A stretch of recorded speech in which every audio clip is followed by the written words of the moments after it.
kind of akin to organs. And this is why we do what we do at Heart and Soil, right? A lot of us can't get fresh testicles. A lot of us can't get fresh colostrum. I mean, whenever I go to California, I'm always trying to get it, or even in Miami, but colostrum is very strictly regulated. It's very hard to get fresh, raw colostrum from a farm. In some places, when I was in California, they told me that if they gave me colostrum, they would literally go to jail. Like wow. The federal agents will show up to their house with assault rifles if they give people colostrum. And this is a place where raw milk is legal, but you cannot get raw colostrum. So it's a very valuable thing for humans to be able to assess or to access a powdered colostrum. But then, yeah, as you know, enter the problems, right? So when we're making organs, like the desiccated organs you guys make at Heart and Soil, we're looking for grass-fed, regeneratively raised cows. We want to test them for heavy metals and pesticides and contaminants.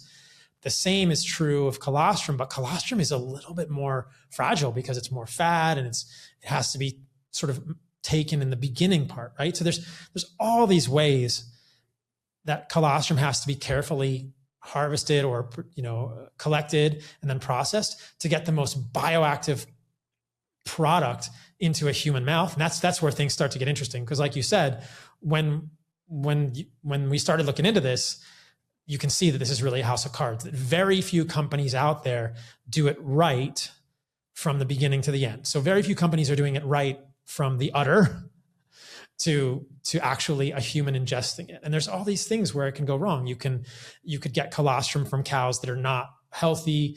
The cows maybe aren't grass-fed. They're not regeneratively raised. Yep. Is the colostrum actually from the first 24 hours? Is it really a first day milking colostrum? Once you collect the colostrum, how are you freeze drying it? Are you freeze drying it properly? Are you handling it too roughly? Are you handling it in a way that's going to damage it? Are you using too many heat cycles to dry it? And then are you stripping components of the colostrum away? Because colostrum, like milk, is a complex food. Do you remember growing up, did your parents give you skim milk? Because that was all we drank as when I was a kid. Yeah, of course. Yeah. Yeah. And so the same thing is sort of happening to a lot of colostrums now. They're being defatted. So I hope that most people listening to this have had the unique pleasure of drinking a whole raw milk.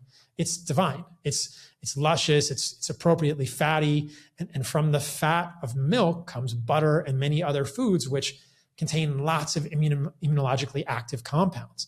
In the fat of milk and in the fat of colostrum is something called the milk fat globule membrane. And this is a layer of lipids that protects all the bioactive components of colostrum. So a lot of colostrums are getting defatted, which strips away the milk fat globule membrane. Then you end up with components that are stripped away out of the colostrum, and then the components that remain, like the immunoglobulins or bioactive peptides or other molecules like IGF-1 or TGF alpha and beta, are more susceptible to damage in your stomach. And so it's like, wait, why would you want to drink skim milk? Why would you want to drink why would you want to take an incomplete powdered colostrum when you should just be getting whole milk? You should be getting the whole complete colostrum. So this has been a really cool journey, I think, is understanding, like you said, how number one, how beneficial colostrum is. And number two, how badly it's mostly made in the industry because it's become such a thing. Yeah. And there's a lot of chicanery in particular with the IgG number, right? Because companies will defat and then artificially inflate the IgG because it looks really good from a marketing perspective. So they can say 40% IgGs, but if you look at the whole food matrix colostrum, it's lower than that. And somebody that doesn't have this underpinning of what we're actually talking about here is going to look at that. It's a clever marketing play. They're going to say, well, I'll choose the one with the higher levels of IgGs, not realizing that that's because of some little back-end chicanery that's going on to artificially inflate that number. And now it's not the real thing anymore. It's to start with where we came from, the point around real food and the entourage effect. Like, you want it in as real form as possible. And if you're defatting it and artificially inflating IgGs, it sure might look impressive, but it doesn't tell the whole story. It's a completely different thing, right? And then, like we said, if you pull out that milk fat globule membrane, if you defat the colostrum, those immunoglobulins are more likely to get degraded in the stomach. They're not actually going to be biologically active by the time they get to your small intestine, which is what you want. one of the things that's interesting, like you said, is that colostrum from a cow is only 20% IgG. So any company, like the number one company selling, colostrum in the US, Armra, it's like they're claiming this inflated IgG number that is based on the fact that they're making their colostrum incomplete. They've stripped things away from their colostrum. They've defatted it, and they've taken out the casein. And so that if you take away the fat components, you're kind of concentrating it, but you're losing a lot of the bioactive components, and you're stripping away the protective mechanisms that allow the bioactive components in the colostrum to actually do good in your human body. If we're talking about the immunoglobulins, the other side of the IgG number is just the IgG activity. So is this immunoglobulin, which is a large complex protein, actually going to be able to bind things in the human gut? That's what it's there for. So there's multiple types of immunoglobulins in the human body. You have IgA, IgG, IgM, IgE. In colostrum, we're basically talking about IgA and IgG, maybe a little IgM. But are these immunoglobulins actually going to be able to bind things, or is it just a fragment of the immunoglobulin that they're saying is an immunoglobulin particle? This gets a little technical, but there are two ways to assay immunoglobulins. You can use HPLC, high performance liquid chromatography, and then you can use ELISA, which is enzyme linked immunofluorescent analysis.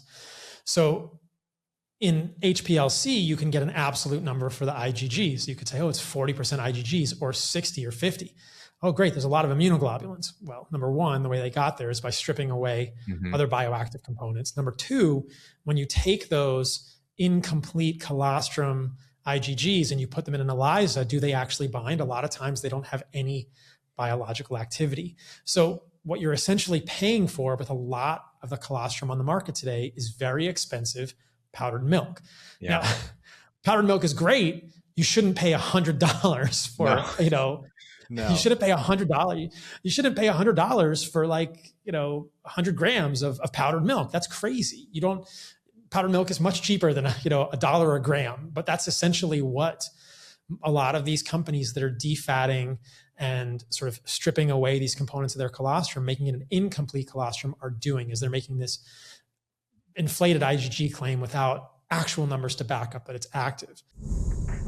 All right, friends, thanks for tuning in to another episode of Radical Health Radio. We got a fresh new podcast for you every Wednesday. If you enjoyed the show, consider liking, subscribing, reviewing, and rating us on your podcast platform. It helps to spread this message of radical health. We'll see you next week.